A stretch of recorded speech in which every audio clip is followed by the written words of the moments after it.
Hello, this is Matt on the Moon Family Sedan channel. I've got an update on a story that I shared on the channel probably several days or so ago, and there are a couple articles on this topic. Here's one from the Crypto Basic. Pro-XRP lawyer reacts as Fox journalist reveals U.S. Democrat plan for a massive crypto crackdown. And here's an article that I'm going to go through in great detail from Forbes. It's titled, Leak Reveals Secret Democratic Plan for a Game-Changing U.S. Crypto Crackdown That Could Hit the Price of Bitcoin and Ethereum. I'm going to say the same thing that I said when I was talking about this topic several days ago.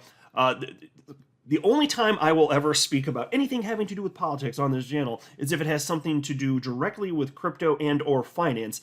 And in this case, it sure as hell does. So no, I'm not going to be preaching my personal politics, on anything other than that. So whether you're on the left or the right, that shouldn't matter to you one bit here.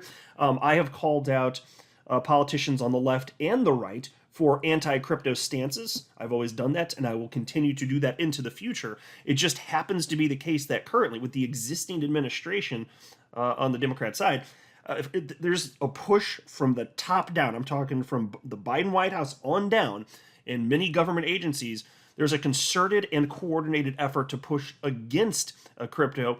And obviously, the most destructive agency on that front, I think most of us would agree, would be the SEC. So again, I don't care if it's if somebody on the left or the right that is saying nonsense about crypto. I'm going to call it out. I'm just noting in this particular case, it's just a matter-of-fact statement that this political party is making a concerted effort to push back. So yeah, we go and talk about it. But before going further, I do want to be clear. I do not have a legal or financial background of any kind. I am not offering legal or financial advice. And you definitely should not buy or sell anything because of anything I say or write. I'm just an enthusiast who enjoys making YouTube videos about crypto-related topics, but just as a hobby and just for fun. All right, so into this first piece briefly. Attorney John Deaton, the founder of CryptoLaw and pro-XRP lawyer, has applauded Fox Business journalist Eleanor Terrett for releasing a document highlighting plans for a widespread crypto crackdown in the United States. In a tweet yesterday, Deaton joined Fox Business senior correspondent Charles Gasparino to refer to Terrett as Crypto Kid, following her efforts in revealing Democrats' negative stance against the nascent asset. Deaton also commended Gasparino for making moves to ensure Terrett gets the credit she deserves. And so here's the actual tweet on your screen from John Deaton. Wrote, "Great job, Eleanor Terrett, a.k.a. Crypto Kid. Also, love to see how Charlie is vested in seeing you succeed and get the recognition you deserve." And indeed, she does deserve recognition for this because she, several days ago when the initial content from the story broke, Eleanor is actually the one that was heavily circulating the fact that a particular memo got leaked. And so that brings us to this headline from Forbes, which is technically written a few days ago, but they added a whole new chunk and updated this article literally yesterday because there's more stuff on this now. So the headline is, Leak Reveals Secret Democratic Plan for a Game-Changing U.S. Crypto Crackdown That Could Hit the Price of Bitcoin and Ethereum. And I'll just say that, fine, fair enough headline, I guess, but more like it's going to potentially negatively impact every single cryptocurrency on the entire damn planet in terms of price action and actual adoption. Piece reads as follows.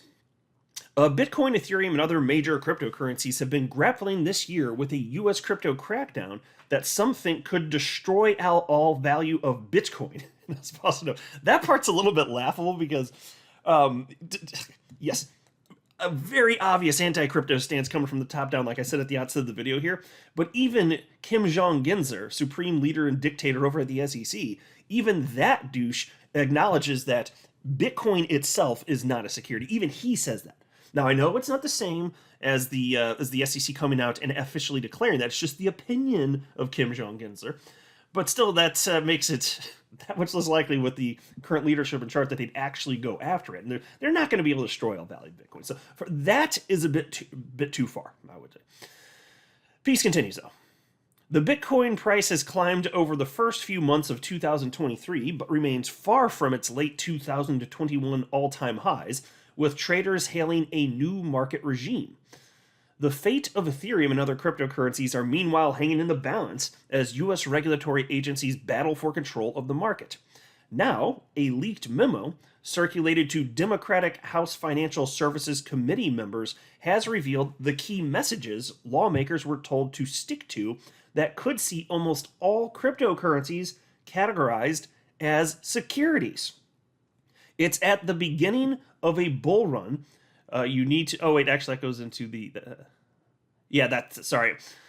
I hate it when they do this. This is another pet peeve. So my first pet peeve is my 8-year-old Terra mix. She's a sweet little doggy.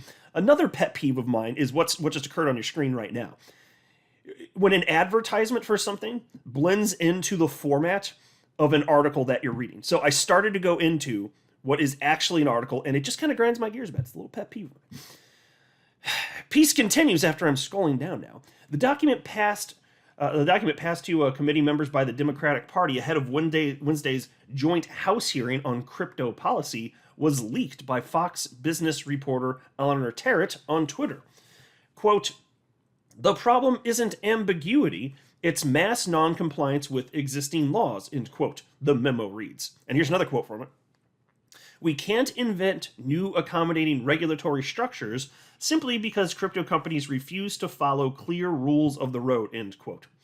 So, from the top leadership of this particular political party, they're playing into Kim Jong-un's false narrative that it's a bunch of cowboys out there that just don't want to play by the rules of law. And how is it that they're any entity out there, any business, any leadership at a business, why is it that in unison they're all saying there's not sufficient regulatory clarity? Why don't you see this in other asset classes? Is it literally the case that 100%, just about anyway, 100% of entrepreneurs in the crypto space are actually just these cowboys that want to break all the laws and they just don't give a damn? Or is it more so the case that what they're saying is true, which is that there really isn't clarity, because you don't see these types of cries from participants operating in other sectors and other asset classes. You don't see this with companies that sell equities, for example. Piece continues. The memo calls on Democratic lawmakers to push back on Republican claims, quote, "They are working to provide clarity to the markets by carving out space for the Commodity Futures Trading Commission in crypto," end quote. Republicans are proving that they really aren't serious about protecting investors and consumers. And that's a quote also. Bitcoin, Ethereum, and cryptocurrencies have become a partisan issue over the last year, with high-profile Republicans such as Ted Cruz giving their backing to crypto, while influential former Democrat presidential hopeful Elizabeth Warren embracing the idea she's building an anti-crypto army. And so here's the updated portion literally from yesterday. Check this out. It reads as follows. This week, a bipartisan bill from 2022 was reintroduced to Congress by lawmakers that would require U.S. federal agencies to report on El Salvador's cybersecurity and financial stability capabilities as part of efforts to fight using cryptocurrency as legal tender, claiming Bitcoin could, quote, "weaken economic and financial stability and empower malign actors," end quote. El Salvador became the world's first country to make Bitcoin legal tender in 2021, with the country's president Nayib Bukele buying almost 2,400 Bitcoins as part of a plan to make Bitcoin a core part of the country's economy. And folks, the fact that there's any sort of pushback at all is an indication that, at least in this case, I think that something is being done correct. Because if you are so confident as it pertains to the United States dollar, if you're in the federal government, you're very confident the United States dollar is the best, it's never going to go away, best thing since sliced bread. Well, why would you feel threatened at all by Bitcoin or XRP or any cryptocurrency out there? Well, obviously, the United States dollar is consistently being debased and it's being treated like trash, and it's as time passes, increasingly becoming trash. Piece continues, quote, "Given U.S. interest on prosperity and transparency in Central America, we must seek greater clarity on how the adoption of Bitcoin as legal tender may impact El Salvador's financial and economic stability, as well as El Salvador's capacity to effectively combat money laundering and illicit finances," end quote. Jim Risch, a Republican from Idaho who announced the legislation, told the Washington Examiner. So if you're going to go with this, since that guy happens to be Republican, again, like I said at the end of the video, I don't care what party you're in. If you're pushing this idea that, crypto, I hate this narrative. It's just used for a bunch of illicit purposes. There's no need for it. Just use the United States dollar. It's fine. No, absolutely not. That's complete and utter garbage. Almost no transactions are utilized for illicit purposes. But the truth is that every single technology that's ever been developed, even if there's good intent, has been used by bad people for bad reasons, including the internet. Should we just not have the internet? It's stupid. What a dumbass argument. Here's another quote. Never in my wildest dreams would I have thought that the U.S. government would be afraid of what we are doing here. End quote. And that came from Bukele, the president of El Salvador.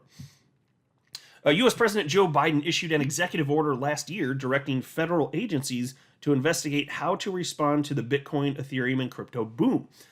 Under Chair Gary Gensler, the U.S. Securities and Exchange Commission has claimed authority over a crypto market and suggested it views all cryptocurrencies other than Bitcoin as unregistered securities. And here's another quote from this leaked memo. And this might be the part of it that I find most repulsive, actually. But this is how they wrap up the article. Quote, both the SEC and CFTC are aligned on the fact that the SEC is the regulator to determine if crypto assets are securities, and the SEC has made clear that nearly all crypto assets are securities. End of story. End quote. Well, what a bunch of garbage, because that absolutely could not be further from the truth. And this is the messaging coming from this party. What trash. And so, again, I don't care what your politics are. I'm going to push back, like I keep saying for like the third time now. Whoever, left or right, I'm going to push back against nonsense having to do with crypto. But, just recognize that whatever your political beliefs are, and we're not going to get into the other stuff not having to do with crypto, but whatever they are, that's fine. I don't care. But this particular party does not, if they get their way, you're not going to have success in crypto. They don't want you to be able to achieve life-changing wealth. They just want to stop all of this. They want to make it all of it illegal. Everything's a security because of reasons. We have to push back against this. This is not in anyone's financial interest that's in crypto, obviously. We've got to push back against this stuff. So, is what it is, man. Let me know what you all think below. I'm not a financial advisor. You should not buy or sell anything because of anything I say or write. That would be a very, very, very bad idea. Until next time, to the Moon Family Sedan.